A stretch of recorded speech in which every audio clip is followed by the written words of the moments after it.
On va commencer. Bonjour d'abord, bienvenue sur ce webinaire concernant SMAPS et la saisie simplifiée des propriétés de fichiers CAO.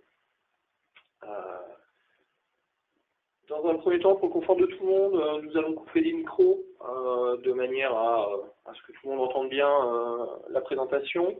Nous vous invitons donc à utiliser le chat si vous avez les moindres questions à poser ou commentaires à faire.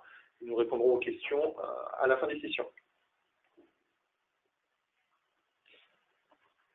Le sommaire pour cette session webinaire, donc une introduction, qu'est-ce que SMAPS et quel est l'intérêt d'utiliser cette solution pour l'alimentation de vos propriétés de fichiers. Ensuite, l'exploitation de l'outil pour la création de composants et la classification de ces objets.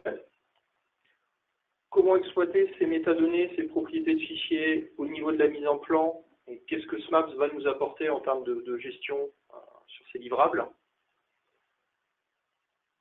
De quelle manière paramétre-t-on l'outil SMAPS de manière à répondre à nos besoins spécifiques. Et ensuite, comment aller plus loin dans l'exploitation de ces données au travers de SolidEdge et de SMAPS. Et nous aurons en fin de session une partie questions-réponses sur laquelle on pourra répondre à l'ensemble des questions posées au niveau du chat.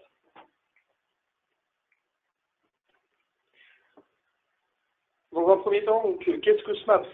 Donc, SMAPS, c'est une solution, une application de type add-on développée par Feelings qui permet, lorsqu'elle est connectée à SolidEdge, d'automatiser un certain nombre d'opérations à faible valeur ajoutée. Le but étant de faire gagner du temps aux utilisateurs quant à l'exploitation de leur CAO, au travers d'une bibliothèque de fonctionnalités développée par Feelings et accessible donc, aux utilisateurs. SMAPS, c'est une solution assez vaste. On va se concentrer ici sur une des commandes, une des actions disponibles au niveau de SMAPS qui s'appelle TitleBox, ou masque de saisie, qui permet d'optimiser la gestion des propriétés de fichiers et l'alimentation des propriétés de fichiers CAO. Les propriétés de fichiers sont des éléments totalement essentiels dans l'exploitation de vos données, aussi bien pour tout ce qui va être remplissage de cartouches au niveau de vos plans, extraction de nomenclature, voilà, et recherche d'informations d'un point de vue Windows, donc pour tous ces process internes, mais également pour tout ce qui va être communication avec l'extérieur. Voilà. Le but étant de pouvoir fournir la bonne information à vos partenaires, aussi bien qu'aux différents services internes. Avec cet outil TitleBox de SMAPS, on va avoir la possibilité de classifier les objets et en fonction de cette classification, de venir renseigner les propriétés qui sont nécessaires, voire obligatoires, en fonction de la classification de notre objet. Les avantages de la partie TitleBox, c'est une saisie de propriétés simple et intuitive. On évite de passer par un certain nombre de fenêtres. On va centraliser la saisie des données. On va surtout pouvoir également définir des champs obligatoires sur les éléments et des listes de valeurs. Ça permet également de classifier rapidement les objets. On guide l'utilisateur. On évite en fait à l'utilisateur d'avoir à savoir exactement quelle valeur il doit saisir. On a un chemin guidé dans la classification de ces éléments. On va le voir également, on a une gestion des révisions qui existe. Alors quand on parle de gestion des révisions, ça va être une liste des dernières révisions utilisées. Et puis on a une administration des différents masques de saisie de vos propriétés qui est très simple et qui surtout peut être centralisée de manière à déployer tout ça sur l'ensemble des utilisateurs SolidEdge.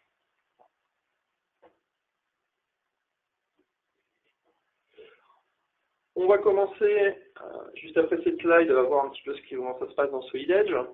Première chose qui va être intéressante, c'est la création d'un nouveau composant et la classification de cet objet. Voilà. Donc, l'outil TitleBox vient automatiquement, peut venir être automatiquement lancé à différentes actions, différents événements de SolidEdge. Par exemple, à chaque enregistrement d'une pièce ou d'un assemblage, on va pouvoir demander à cette fenêtre Titlebox de venir s'afficher. On peut également lui demander de nous afficher cette fenêtre seulement à la fermeture. On a également la possibilité, bien sûr, manuellement, d'aller demander l'affichage des propriétés. C'est un ensemble de masques de saisie, Titlebox, dans lequel, suivant la classification, on va pouvoir avoir une fenêtre plus ou moins compliquée avec différents champs à renseigner. Lorsque les documents sont classifiés et que l'on a renseigné l'ensemble des propriétés, on va valider les éléments renseignés et il y a une vérification qui est réalisée pour savoir est-ce qu'on a bien renseigné l'ensemble des champs obligatoires sur les éléments. Le masque tel qu'il est défini ici sur cette slide en partie inférieure gauche, voilà, c'est le masque que l'on va voir en termes de démonstration. Il contient différents types d'objets, aussi bien des objets de type zone de texte que des listes de valeurs, des cases à cocher, des boutons d'options et également des champs dates.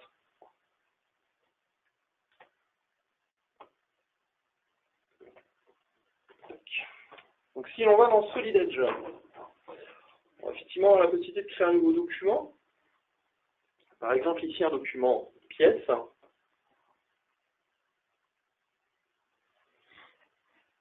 Sur lequel, lorsque l'on va choisir d'enregistrer notre composant, il nous affiche une fenêtre de classification de notre objet. La classification est basée sur un ensemble de questions et de réponses. On va donc avoir une première question ici qui est quelle est la fonction de mon élément. Je vais pouvoir par exemple lui dire ici c'est un consommable. Quelle est sa sous-fonction? Bien sûr, la sous-fonction va être dépendante de l'élément fonction que j'ai choisi au-dessus. Je vais pouvoir ici lui demander de la visserie. Et j'ai un troisième niveau qui est la famille. À partir du moment où on est arrivé sur une catégorie, on va dire finale, par exemple ici, cette catégorie visserie métal, il vient automatiquement nous indiquer quel est le masque de saisie de propriété qu'il va utiliser et on peut valider. On va passer à l'étape d'après. Cette classification elle est complètement paramétrable, on va un petit peu plus loin et surtout elle n'est pas forcément sur 2, 3 niveaux, vous pouvez avoir en fait des différences entre les éléments. Par exemple ici sur une classification de type étude, voilà, je n'ai pas de sous-fonction, on est directement sur un objet de type étude qui utilisera d'ailleurs un masque de saisie différent qu'un composant de type visserie.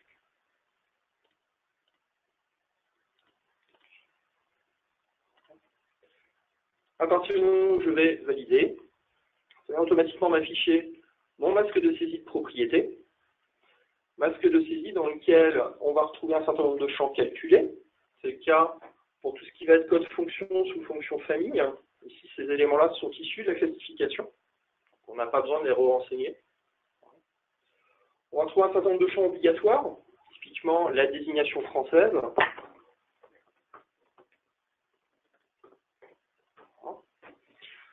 Des champs texte pouvant être renseignés. Des listes de valeurs. Également, on va avoir la possibilité d'avoir des listes imbriquées. Par exemple, ici, je veux un traitement de surface de type grenaillage. Je peux également lui demander d'avoir une peinture mat. On a bien ces deux champs qui sont dépendants l'un de l'autre. Je peux aussi lui demander de n'avoir aucun traitement. On va retrouver la possibilité de mettre des cases à cocher et des listes de valeurs multivaleurs.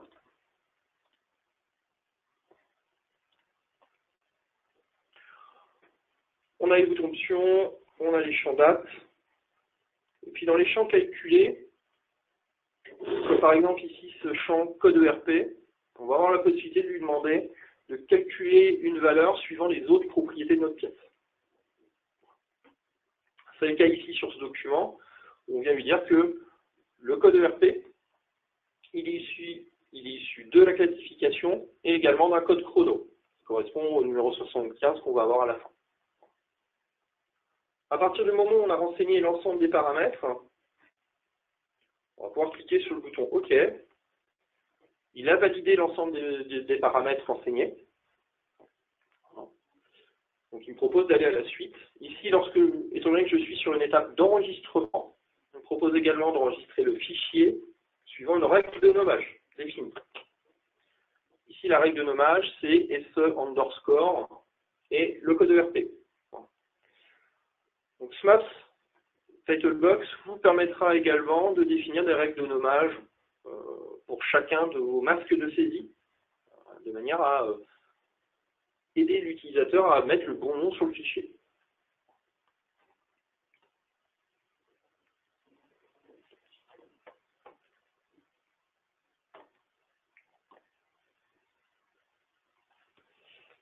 D'un point de vue mise en plan,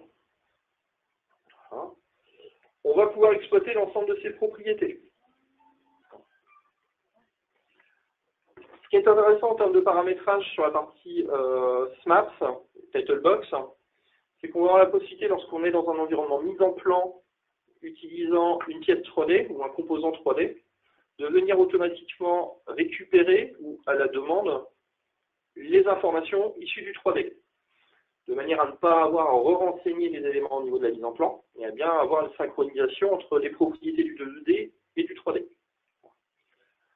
L'intérêt de tout ça, c'est de pouvoir rapidement renseigner un cartouche, et puis également exploiter toutes ces propriétés-là au niveau des nomenclatures.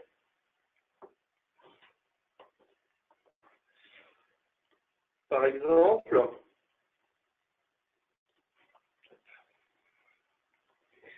si je récupère un composant issu d'un assemblage,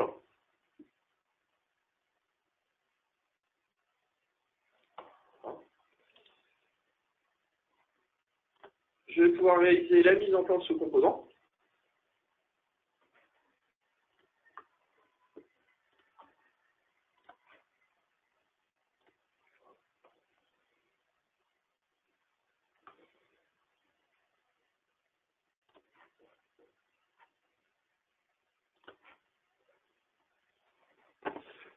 Et venir lui demander à l'enregistrement de m'afficher automatiquement l'interface de Titlebox avec déjà tous les champs pré-renseignés puisqu'ils sont issus de l'interface 3D.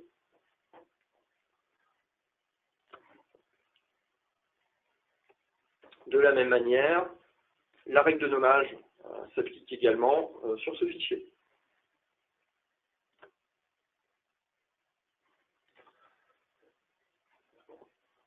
Donc on va avoir également effectivement la possibilité d'exploiter directement ces éléments-là. À chaque ouverture du document, si par exemple ici je viens modifier les propriétés pour ajouter un fournisseur,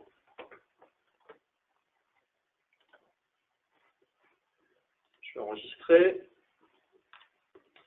Si je rouvre la mise en plan qui est associée à ce document,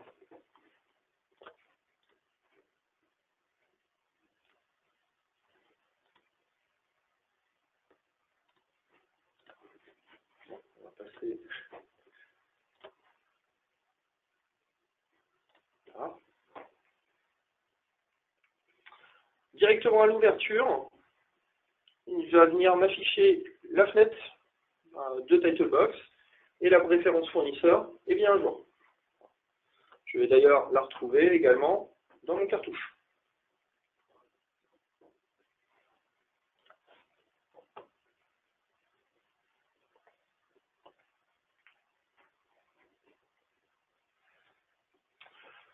Une autre chose qui va être intéressante au niveau de la partie mise en plan, c'est la gestion des révisions. La partie Titlebox va nous permettre également de gérer les révisions. Quand on dirait gérer les révisions, c'est lister et garder en mémoire les N dernières révisions, N étant un paramètre que vous pouvez définir, les N dernières révisions de notre composant. Le but étant de pouvoir exploiter ça en termes de propriété de fichier, et puis également de le faire apparaître au niveau du plan au travers d'une table. L'intérêt, c'est que, encore une fois, on vient guider l'utilisateur dans les éléments qu'il doit renseigner, puisque, du coup, pour la partie création d'une nouvelle révision, on va pouvoir définir si des champs sont obligatoires et s'il y a des champs calculés.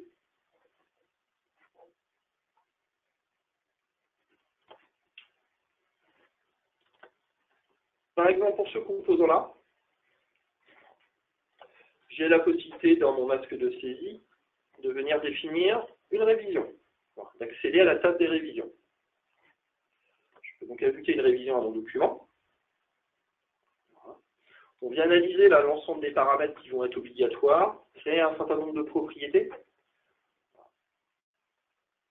On a la possibilité de définir un paramétrage. Ici, le paramétrage est défini pour qu'on garde les 5 dernières révisions. C'est-à-dire qu'à partir du moment où on va créer une 6e révision, la toute première révision va disparaître de la liste des révisions. Je pourrais ici donc choisir de faire une révision A, à une date indéfinie, qui est calculée en l'occurrence, mais qui est accessible. Et je vais lui indiquer qu'ici, il s'agit d'une création. Voilà. En orange, on va trouver tous les champs qui sont obligatoires. En gris, les champs qui sont en lecture seule, et sur lesquels il faudra mettre une formule, du moins une formule pour calculer la valeur. Et puis en blanc, les éléments non obligatoires que l'on peut renseigner. On a déjà des éléments qui sont pré-renseignés, puisqu'au travers de la configuration, j'ai déjà défini un certain nombre de paramètres en termes de formule. Je valide, je enregistre mon document. Je vais retourner dans ma mise en plan pour accéder à mon interface SMAPS. Je retrouve donc bien ma révision au niveau de la mise en plan. Comme on l'indiquait, on a une synchronisation entre les éléments. À partir du moment où je vais valider, cette révision est automatiquement ajoutée à la table des révisions présente sur mon document. Voilà. Chaque ajout d'une nouvelle révision sera rajouté.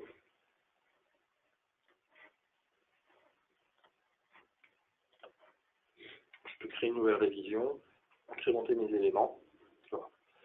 On aura également la possibilité, on laisse la possibilité à l'utilisateur de tout le temps modifier ou supprimer la dernière révision existante sur le modèle. Par contre, à partir du moment où on a ajouté une nouvelle révision, la ligne précédente n'est plus éditable.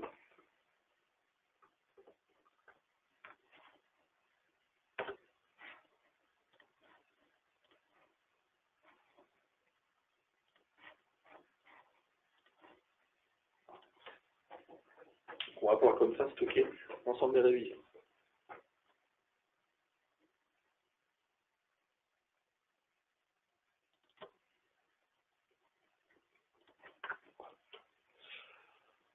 En termes de paramétrage, on va voir un petit peu comment on configure tout ça. Donc on a une interface d'administration. Cette interface d'administration n'est pas forcément accessible à tous les utilisateurs. On va le voir, on peut définir une liste de personnes habilitées à administrer l'outil. Et on est sur une administration qui est très très simple. Dans un premier temps, pour la création des masques, c'est toute l'interface de saisie de nos propriétés. Voilà. Tout est basé sur un système de grilles.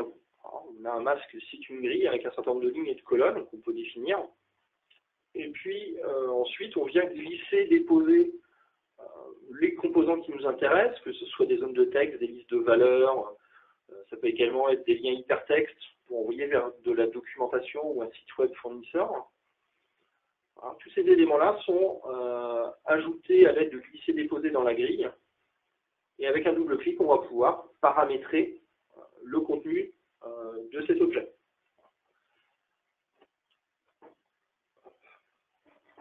Directement depuis SolidEdge, à partir du moment où je suis administrateur, j'ai accès à l'interface de configuration,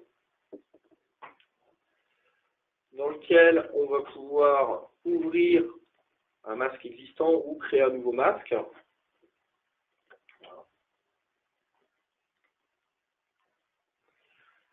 Dans ce masque, on va retrouver, donc là il est en train de me charger l'ensemble de ma structure qui est déjà existante. Et dans ce masque, donc on va retrouver chacun des composants accessibles. Je peux à tout moment, par exemple, ici, ajouter une ligne au-dessus.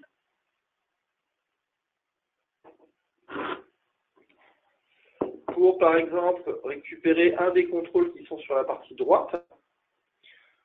Par exemple, ça peut être un séparateur, de manière à l'insérer dans cette cellule. On peut tout à fait supprimer un objet. Je peux choisir d'insérer une zone de texte.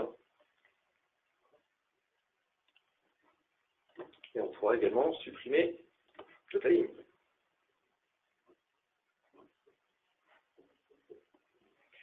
En termes de paramétrage, on a la possibilité, lorsque l'on va double-cliquer sur un composant, d'accéder au paramétrage de l'objet.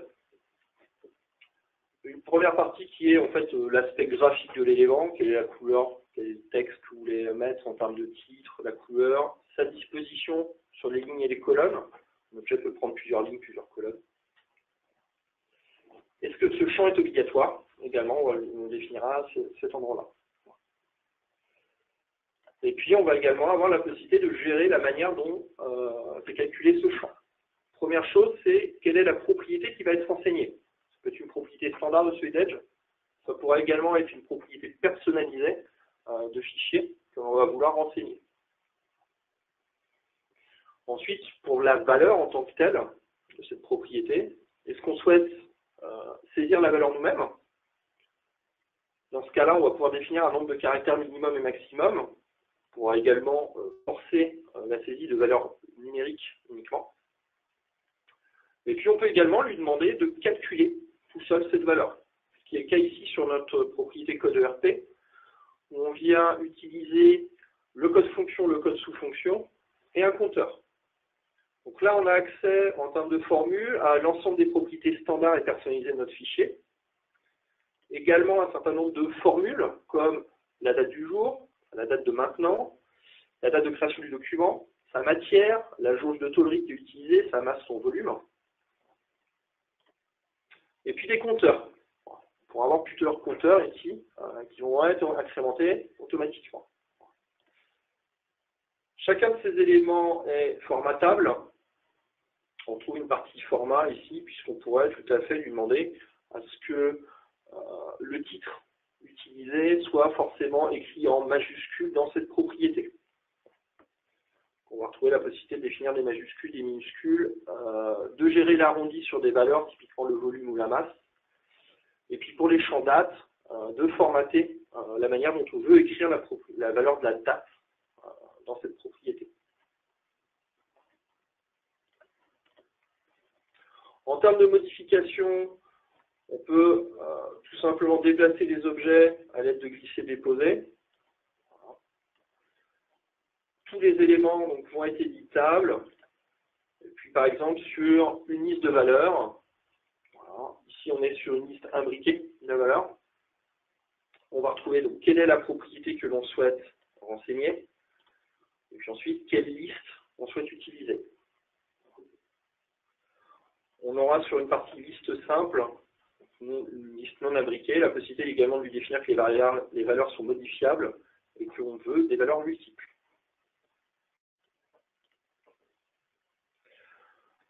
Donc là, la modification est très très intuitive sur ces éléments-là. On a la possibilité d'enregistrer sous, de créer des nouvelles versions, d'ouvrir des éléments.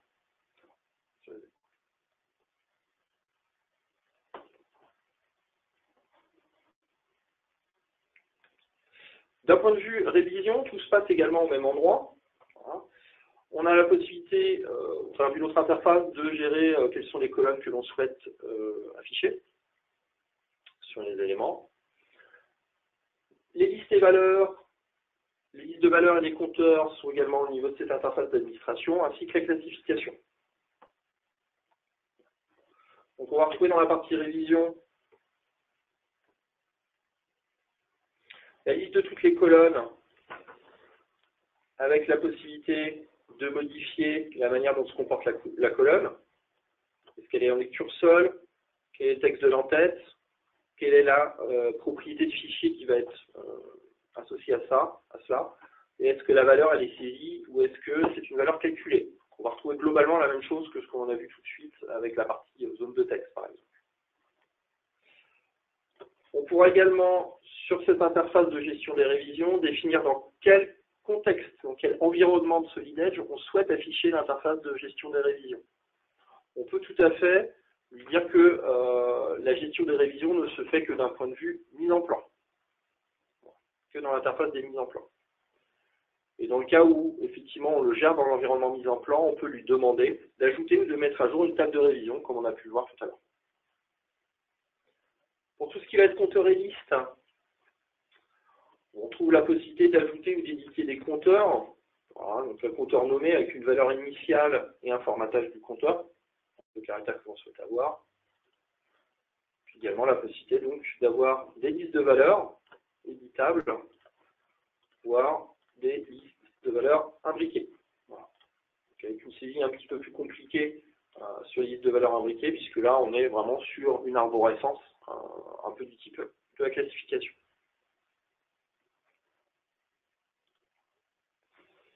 La classification d'ailleurs, c'est la partie ici mapping au niveau de l'interface. On a fait le choix ici dans ce webinaire de vous montrer la partie mapping avec classification. Donc la classification, c'est ce qu'on retrouve sur la partie gauche où on définit toute notre structure, finalement ce que l'on va faire visualiser au niveau de notre interface de classification. Donc, toute la structure avec les différentes questions, les réponses et le masque qui va être associé. Voilà. On peut également, ça va être le cas ici par exemple sur cette classification de type panneau, ajouter d'autres propriétés au moment où on fait la classification sur les éléments. Il faut savoir qu'il y a une autre méthode de mapping qui n'est pas activée ici, c'est qu'on peut faire un mapping en fonction des propriétés de fichiers. C'est-à-dire que, par exemple, un cas couramment utilisé, c'est qu'en fonction du modèle de document qui est utilisé pour créer un document, le modèle de document étant une propriété du fichier, on va pouvoir afficher tel ou tel masque en fonction justement du modèle de document utilisé pour créer la pièce dans SolidEdge. C'est une autre méthode qu'on vient activer d'un point de vue un peu plus général au niveau de SMAPS. Dans ce cas, ça se passe à gauche en termes d'édition.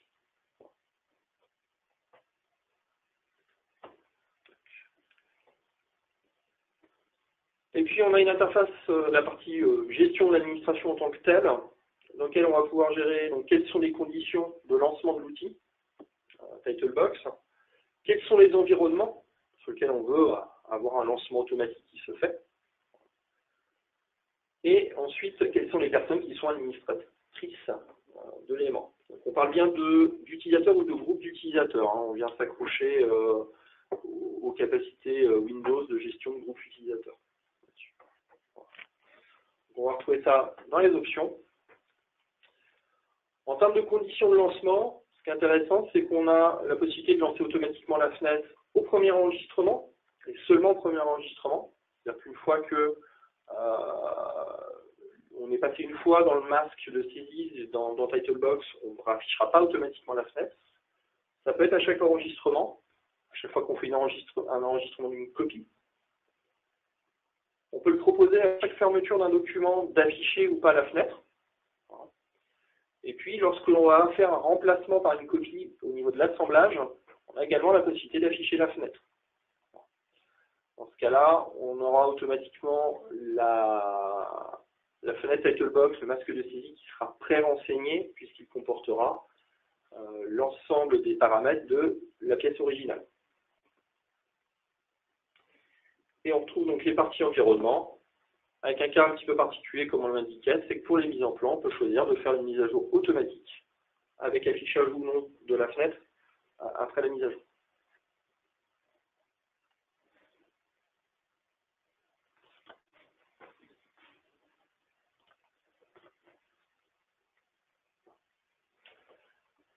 Pour aller plus loin, l'intérêt de gérer toutes ces propriétés-là, c'est d'exploiter à un moment donné ces propriétés de fichiers. Alors, on a vu qu'effectivement c'est intéressant d'un point de vue cartouche, voire nomenclature. Il y a d'autres intérêts à gérer les propriétés de fichiers. Un des intérêts, c'est par exemple d'utiliser un module qui s'appelle analyse graphique, qui est également présent dans SMAPS, que je vais vous montrer tout de suite. Voilà. L'intérêt du module analyse graphique, qui est disponible dans l'environnement assemblage, c'est de pouvoir rapidement sortir des rapports graphiques ou de type nomenclature en fonction des propriétés de fichiers. Par exemple, ici, moi j'ai une analyse graphique de type consommation, dans laquelle je viens analyser une propriété qui s'appelle MakeBuy, propriété de fichier personnalisée. Et en fonction de la valeur de cette propriété, je vais peindre mes pièces de différentes couleurs, voire masquer des composants. Ici, je vais pouvoir lui demander le traitement de ces éléments-là. Une fois que le traitement est réalisé, je peux soit faire un aperçu, puisque je souhaite naviguer au niveau de mon assemblage pour regarder un petit peu tout ce qui se passe. Voilà. Soit, si je le souhaite, je vais également pouvoir exporter ça sous un format image, sous un format PDF 3D, c'est très intéressant si on a besoin de faire du reporting sur les éléments, ou en termes de rapport. Rapport Excel, on va dire, voilà, toutes ces pièces-là sont de type make ou buy. Ce qui est intéressant également là-dessus, c'est que lorsque l'on va sortir de la fenêtre, voilà, l'ensemble des couleurs qui ont pu être appliquées à un moment donné au modèle, qui sont propres à notre analyse graphique, ne sont pas appliquées complètement à la pièce et on retrouve bien l'aspect normal qui nous permet de l'exploiter. En termes d'autres intérêts dans l'exploitation, on va avoir la recherche de documents dans l'explorateur Windows. Alors, sachez que depuis maintenant quelques versions de Solid Edge, on a ce qui s'appelle le data management de Solid Edge qui est disponible et qui permet de faire des recherches directement dans l'interface Windows en fonction de n'importe quelle propriété de fichier Solid Edge. Voilà. On va également pouvoir donc générer des livrables ou des fichiers au format neutre en utilisant une règle de nommage qui va être spécifique, par exemple au PDF, en fonction de différentes propriétés de fichiers, sans forcément que le PDF qui va être généré ait le même nom que la pièce. Et puis dans les exports de nomenclature, ça va être également intéressant de pouvoir exporter les différentes propriétés qui ont été renseignées pour communiquer avec les différents systèmes d'information, typiquement les GPAO, les ERP, et d'être sûr que lorsque l'on va faire l'export, on a à minima l'ensemble des propriétés nécessaires envoyées. Il suffit dans Titlebox de définir ces éléments-là comme étant obligatoires. Pour ces trois derniers sujets, on a des webinaires à venir qui vont arriver très rapidement sur ces différents thèmes, que ce soit le data management, la génération de documents et de livrables, et puis également la gestion des nomenclatures et la communication vers les autres outils SI. Voilà. Eh bien, nous vous remercions pour avoir de votre écoute, en espérant avoir répondu à toutes vos attentes. Voilà. Et puis, je vous invite à vous inscrire au prochain webinaire, donc, qui aura lieu d'ici 15 jours. Voilà, je vais publier dès aujourd'hui sur nos chaînes les différents webinaires avec les liens d'inscription. Donc, je vous invite à guetter nos publications. Elles ne devraient pas tarder à être en ligne. Voilà, merci à tous. Je vous souhaite une excellente fin de journée et un excellent week-end. Merci, bonne journée, au revoir. À très bientôt pour de nouveaux webinaires. Au revoir.